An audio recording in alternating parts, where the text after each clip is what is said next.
আউযু বিল্লাহি মিনাশ শাইতানির রাজিম। বিসমিল্লাহির রহমানির রহিম। মুসনাদে আহমদ শরীফের হাদিস, হযরত আবু যর রাদিয়াল্লাহু তাআলা আনহু হইতে হাদিসটি বর্ণিত আছে। রাসূল পাক সাল্লাল্লাহু আলাইহি ওয়াসাল্লাম ইরশাদ করিয়াছেন, নিঃসন্দেহে ওই ব্যক্তি সফলতা লাভ করিবে, নিঃসন্দেহে ওই ব্যক্তি সফলতা লাভ করিয়াছে যে নিজের অন্তরকে ইমানের জন্য খালেস করিয়াছে। হযরত আবু যর রাদিয়াল্লাহু তাআলা আনহু হইতে হাদিসটি বর্ণিত আছে। রাসূল পাক সাল্লাল্লাহু আলাইহি ওয়াসাল্লাম ইরশাদ করিয়াছেন, নিঃসন্দেহে ওই ব্যক্তি সফলতা লাভ করিয়াছে যে নিজের অন্তরকে ইমানের জন্য খালেস করিয়াছে এবং নিজের অন্তরকে কুফর ও শিরক হইতে পবিত্র রাখিয়াছে। নিজের অন্তরকে কুফর ও শিরক, কুফরি করে নাই এবং শিরক করে নাই, অন্তরকে কুফরি করা হইতে শিরক করা হইতে পবিত্র রাখিয়াছে। সেই ব্যক্তি নিজের জবানকে সত্যবাদী রাখিয়াছে, যে ব্যক্তি নিজের জবানকে সত্যবাদী রাখিয়াছে, অর্থাৎ মিথ্যা বলে নাই, আর নিজের নফসকে প্রশান্ত রাখিয়াছে, নিজের নফসকে প্রশান্ত রাখিয়াছে, অর্থাৎ আল্লাহ তাআলার স্মরণ ও তাহার মর্জি মতো চলার দ্বারা নফস শান্তি লাভ করে। নিজের নফসকে প্রশান্ত রাখিয়াছে মানে অর্থ কি? আল্লাহ তাআলার স্মরণ ও তাহার মর্জি মতো, অর্থাৎ আল্লাহ তাআলার মর্জি মতো চলার দ্বারা নফস শান্তি লাভ করে। অন্তর এমন একটা জিনিস, অন্তর এই আল্লাহ পাকের আল্লাহ রাব্বুল আলামিনের স্মরণ ব্যতীত, আল্লাহ রাব্বুল আলামিনের জিকির ব্যতীত অন্তর কখনো মানুষের শান্তি পেতে পারে না। কেন? অন্তরকে আল্লাহ পাক বানিয়েছে, আল্লাহ নফস হচ্ছে কি জিনিস না, আল্লাহর আমর মানে আল্লাহর হুকুম। জিসম হচ্ছে আল্লাহ মাটি থেকে সৃষ্টি করেছে, কিন্তু রূহ যেটাকে বলা হয়, এটাকে আল্লাহ, রূহ হচ্ছে আল্লাহর হুকুম। অর্থাৎ অন্তর শান্তি মানুষের তখনই পাবে যখন এই অন্তরে আল্লাহর স্মরণ থাকবে এবং আল্লাহর জিকির থাকবে, আল্লাহর বরত্বের কথা, আল্লাহর রবিবিয়তের কথা, আল্লাহর অহদানিয়াতের কথা যখন মানুষ বলবে শুনবে, বলবে শুনবে, বলবে শুনবে, তখন মানুষের অন্তর শান্তি লাভ করে। আর নিজের স্বভাবকে ঠিক রাখিয়াছে, অর্থাৎ কিরদার, আখলাক, চরিত্র যে ঠিক রাখে, ভালো রাখে, নিজের আখলাক চরিত্র যার ভালো হয়, যে যার কিরদার ভালো হয়, চরিত্র ভালো হয় এবং মন্দ পথে চলে নাই, মন্দ পথে, নোংরা পথে, শয়তানের পথে, মনমানির পথে নফসের গোলামি করে নাই, মন্দ পথে চলে নাই, এমন ব্যক্তি নিজের কানকে সত্য শ্রবণকারী বানাইয়াছে। নিজের কানকে সত্য শ্রবণকারী, অর্থাৎ সত্য কথা শোনাকে পছন্দ করে। অর্থাৎ এই যে দ্বীন ইসলামের কথা পড়া হচ্ছে, কোরআন হাদিসের কথা পড়া হচ্ছে, এইগুলোকে শোনা।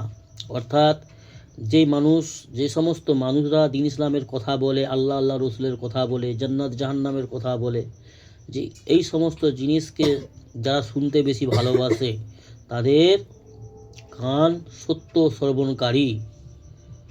যে নিজের কানকে সত্য শ্রবণকারী বানাইয়াছে, নিজের চক্ষে ইমানের দৃষ্টিপাতকারী বানাইয়াছেন। কি বললো? ভালো করে শুনছো হাদিসটা। নিজের দৃষ্টিকে ইমানের দৃষ্টিতে দৃষ্টিপাতকারী, অর্থাৎ চোখের দ্বারাই নোংরা জিনিস দেখে না, যে চোখের দ্বারাই আজে বাজে জিনিস দেখে না। এই যে খেল তামাশা দেখা, এটাও নোংরা জিনিস দেখা। আল্লাহ পাক চোখ তো ওই জন্য দেয়নি যে তুমি খেল তামাশা দেখো, রংরেলিয়া দেখো, নাচ গান দেখো। জি, তো এই সমস্ত আল্লাহর দেয়া নেয়ামতগুলিকে যে হেফাজত করলো, সেই ব্যক্তি সফলতা লাভ করিল। রাসূলুল্লাহ সাল্লাল্লাহু আলাইহি ওয়াসাল্লাম কি বলছেন? রাসূলুল্লাহ সাল্লাল্লাহু আলাইহি ওয়াসাল্লাম বলছেন, নিঃসন্দেহে ওই ব্যক্তি সফলতা লাভ করিল, ওই ব্যক্তি সফলতা লাভ করিবে, বা ওই ব্যক্তি সফলতা লাভ করিয়াছে, যে ব্যক্তি নিজের অন্তরকে ঈমানের জন্য খালিস করিয়াছে এবং নিজের অন্তরকে কুফর ও শিরক হইতে পবিত্র রাখিয়াছে, নিজের জবানকে সত্যবাদী রাখিয়াছে, নিজের নফসকে প্রশান্ত করিয়াছে। অর্থাৎ নফস প্রশান্তর অর্থ কি? আল্লাহ তাআলার স্মরণ ও আল্লাহ তাআলার মর্জি মতো জীবনযাপন করা দ্বারা, আল্লাহ তাআলার মর্জি মতো জীবনযাপন করার দ্বারাই নফস শান্তি লাভ করে। নিজের স্বভাবকে ঠিক রাখিয়াছে, অর্থাৎ নিজের আখলাক চরিত্র ব্যবহার ভালো রাখছে, মন্দ পথে চলে নাই, নোংরা কাজ পরিত্যাগ করিয়াছে, মন্দ কাজ শয়তানের পথ পরিত্যাগ করিয়াছে যে ব্যক্তি, আর যে নিজের কানকে সত্য শ্রবণকারী বানাইয়াছে, ভালো কথা শুনতে পছন্দ করে, নোংরা জিনিস শোনা থেকে যে নিজের কানকে হেফাজত করে, নিজের কানকে সত্য কথা শ্রবণকারী বানাইয়াছে, আর নিজের চোখকে ঈমানের দৃষ্টিতে দৃষ্টিপাতকারী বানাইয়াছে, সেই ব্যক্তি সফল হইয়া গেল, সেই ব্যক্তি অবশ্যই সফল হইবে। এটা রাসূলুল্লাহ সাল্লাল্লাহু আলাইহি ওয়াসাল্লামের বর্ণনা, হাদিস মুসনাদে আহমদ শরীফ। আল্লাহ আমাদের এই যে নেয়ামতগুলি আল্লাহ দিয়েছে আমাদেরকে, যে কথাগুলো, যে জিনিসগুলোর নাম বলল, নিজের অন্তরকে, নিজের নফসকে, নফস আলাদা জিনিস আর অন্তর আলাদা জিনিস। জি, অন্তরকে পবিত্র রাখা মানে কুফরি না করা, জুবানের দ্বারাই শিরিক না করা। জি, আর জবানকে সত্যবাদী বানানো, মিথ্যা না বলা। এবারে ইসলামের বিধান, শরীয়তের বিধান বিভিন্ন জায়গায় বিভিন্ন রকম, তো সেগুলো পরে পরে জানা দরকার। মিথ্যা কিছু কিছু জায়গাতে মিথ্যে কথা বলা জায়েজ তো দিয়েছে আল্লাহ, কিন্তু সেই জায়গাগুলোকে জানতে হবে, যেখানে সেখানে মিথ্যা বলা যাবে না। আমাকে অনেকেই বলে যে ব্যবসায় মিথ্যা কথা বলা জায়েজ আছে, পাড়ার মেয়েরা বলে। আমি বলি একদম বাজে কথা। এই যে কথাগুলো আপনাদেরকে যে শিখিয়েছে তারা মুসলমানই নয়। ব্যবসায় মিথ্যে কথা বলা জায়েজ আছে কে বলেছে? হ্যাঁ, কিছু মিথ্যা যেগুলো কি সে আলাদা জিনিস। দামের ব্যাপারে 9কে 6, 6কে 9 বলা যাবে না। একটা জিনিস আমি কিনেছি 80 টাকা দিয়ে, সেটা আমি 100 টাকা দিয়ে বিক্রি করতে পারি, ঠিক আছে, অসুবিধা নেই। কিন্তু একটা খদ্দের, আমি 80 টাকায় যে জিনিসটা কিনেছি, আমি খদ্দারকে বললাম 100 টাকা, খদ্দার আমাকে বলল দাদা 90 টাকা হবে না, তো আমি তাকে বলতে পারি যে ভাই ঠিক আছে, একটু কম লাভ হবে, তুমি 95 টাকা দাও, এটা ঠিক আছে। কিন্তু তাকে আমি যদি ফট করে বলি যে আমার 90 টাকাই কেনা, আমি তোমাকে দিতে পারবো না, তাহলে ওইখানে আমি 10 টাকা বাড়িয়ে যে মিথ্যা কথা বললাম। যেহেতু আমার 80 টাকাই কেনা আর সে আমাকে 90 টাকা বলছে, আমি তো 10 টাকা প্রফিট পাচ্ছি, লাভ পাচ্ছি। কিন্তু আমি তাকে, আমার মতো অনেক ব্যবসায়ীরা আছে যেগুলো এই ভুলটা বেশিরভাগ ব্যবসায়ীরা করে, ফট করে কি বলে আমার কেনা নেই, সে বলল 90 টাকায় হবে না দাদা, আমাকে অনেকে বলে। তো অনেক ব্যবসায়ী আছে বলে আমার কেনা নেই, 90 টাকা আমার কেনা আছে, তুমি আমাকে 100 টাকায় দিতে হবে।